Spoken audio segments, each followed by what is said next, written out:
Hi. Let's talk about masking. As it pertains to being on the autistic spectrum. Yes. Masking as it relates to being on the autistic spectrum of things. Yeah, I wanted to talk about masking because it's something that affects my day-to-day life and something I'm no longer invested in doing. So yeah, I wanted to explore it a little bit and share it with you. So yeah, masking is interesting to me because I think it's interesting that so many marginalized folks and oppressed populations have some sort of camouflaging or masking that they do. Some folks call it passing, in order to look as if they are neurotypical, cis, white, affluent, masculine of center, all of the privileges in the world, right? And a thing that we know from theory is that nobody passes. And so it's interesting to me to see so many marginalized populations struggling to basically fit in. So yeah, I'm a little distracted today. I gotta stop. Yeah. So yeah, that is masking and why I think it's interesting to talk about. What masking looks like for me is a series of mental rules that I have in my head that I try and remember before I leave the house. It's absolutely anxiety provoking, but I have gotten I can be really good at masking. However, it's exhausting. I wrote down some of my rules and I would like to share them with you. So yeah, these are things that I'm thinking about as I'm preparing to go out into the world for potential social interaction. I'm trying to remember to smile. I'm trying to remember to make frequent eye contact. These are things that make people feel comfortable with me in the space.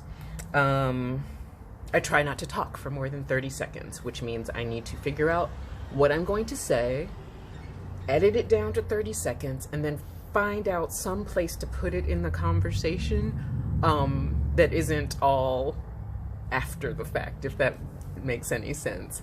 And usually that is the case, is that I've edited and I've thought about what I was going to say and then the moment has passed. So usually I find myself being silent most of the time in public space.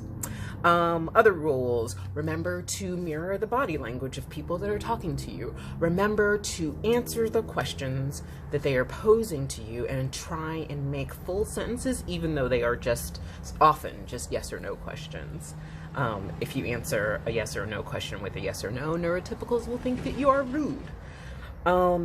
Filter out all the noises that are happening. Filter out all the smells that are happening. When people are close to you and they have strong smells, try not to back away violently, because that's rude. Try not to let them know that you are struggling with their smell, because that's rude. Let me see. Don't touch things in a weird way. Don't look at things in a weird way. And I think a weird way is if you spend more than, 30 seconds touching or looking at a thing, then you're weird. So I have to remember not to do that. I have to remember, don't bite my nails, don't chew my hair, because people think that that's weird. I have to remember not to stim and not to flap, because that is a telltale giveaway that you're on the spectrum. And for folks of color on the spectrum, it's often not a safe place.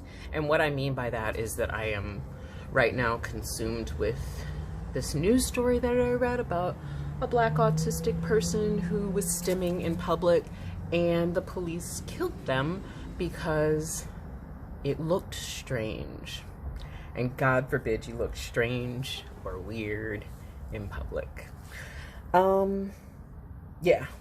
There's also the things about touch, that I shouldn't react when there is non-consensual touch, and I should just hold my body still and endure it. Anyway, there are so many more rules, but basically that's the foundation for me to leave the house, is that I need to remember these things before I can even think about what it is to authentically show up to someplace. Oh, and authenticity reminds me that neurotypicals are often like, oh, all you have to do is be yourself. Or, oh, I value open and honest communication. And those two statements have always been untrue to me, because when I tell the truth, it's not usually received well. And it's usually received with some measure of me being rude or uppity, which is very telling about you more than it is me. I'll just say that.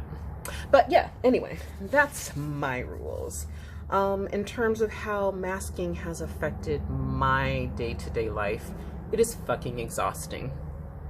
All of the energy that I remember, that I use to remember the rules, is energy that I can't use for my own black brilliance, for my own creativity, for the productivity, the work productivity that leads me to being able to pay my rent.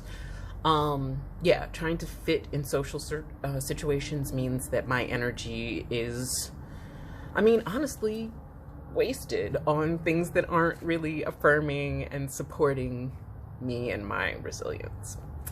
It also affects me in that I feel like no one cares to know who I am for real, for real. They all, mostly it feels like folks care that I maintain the image that they have in their head of me, if that makes any sense. I feel like this is also intersected with being a sort of queer celebrity, if that makes any sense. People see pictures of me or murals of me, or my internet presence, social media presence, and think that I am supposed to be one kind of way, and I am always trying to navigate what it is that folks want and expect of me, and how much of that I can give, and how much of my authenticity I get to keep, if that makes sense. Yeah, and I'm curious about how it affects other neurodivergent people, other autistic people in particular as well. Like, what does masking look like for you? What are your rules? Do you have any? And then I'm trying to think how to put this. What would you be able to accomplish if that percentage of energy that you use for masking was distributed to things that you would rather prioritize? What would you prioritize if you didn't have to spend energy on masking, basically? Yeah, these are the things I'm curious about. So yeah, drop a comment below. It's really good to talk to you. Love you. Bye.